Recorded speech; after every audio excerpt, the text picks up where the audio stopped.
You said in your opening statement, you used the term agent of a foreign government. Give me an example of that. You want to take that one, Larry? Sure. There are so many examples.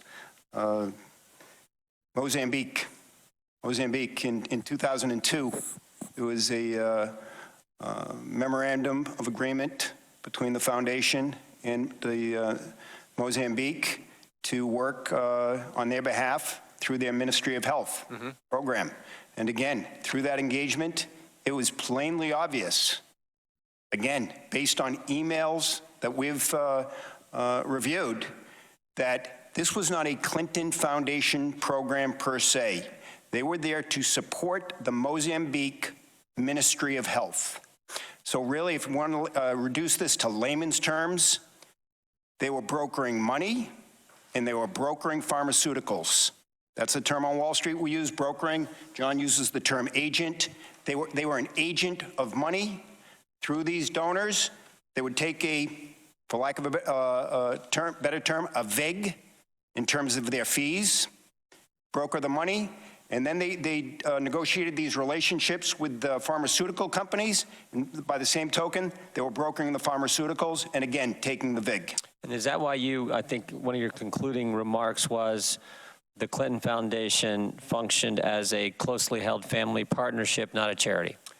Yes. The reality is the difference between public charities, private foundations are very exact. Public charities are organizations that are allowed to solicit funds from the general public, which is what they were approved for the library.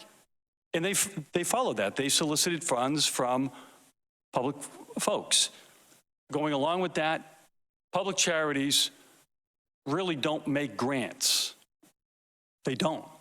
They're the end users. They do the program. I have my own 501c3s involving baseball. I fix up a lot of baseball fields in Massachusetts. So when people donate to that, it's $20,000. We go and we pull the weeds out, okay? We do the work. Private foundations are different. Melinda and Bill Gates. On those boards, there may be one or two individuals. Those foundations are governed in a way that there's a specific function that's going to go on, and they issue grants. A lot of times those grants go to a public charity. There are striking differences between public charities and private foundations. What happened here, for whatever reason, we don't know and don't have an opinion on it, it became a hybrid. And our analysis shows that this hybrid modeled the Global Fund in Geneva, Switzerland. That is a hugely important point. The difference between the Global Fund being a Geneva-based operation that does exactly what Mr. Doyle said, which is to take funds from one country, for whatever purpose, pharmaceuticals or tuberculosis, and to help another country. They are the facilitator, the agent. The difference is they're not subject to U.S. taxation and jurisdictional law. The Clinton Foundation, in conjunction with those same donor countries to the Global Fund and the same recipient countries as the Global Fund, created a separate entity called UNITAID that was formed in 2006. Mr. Clinton and Mr. Gates, who was on the board at UNITAID, together formed with these countries this entity. The difference being that UNITAID became the single largest donor to the Clinton Foundation.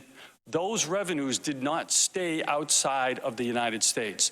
They created jurisdiction and venue by flowing back into the United States, Bank of America, Boston, Massachusetts. That then becomes under the jurisdiction of the governing body, the Internal Revenue Service.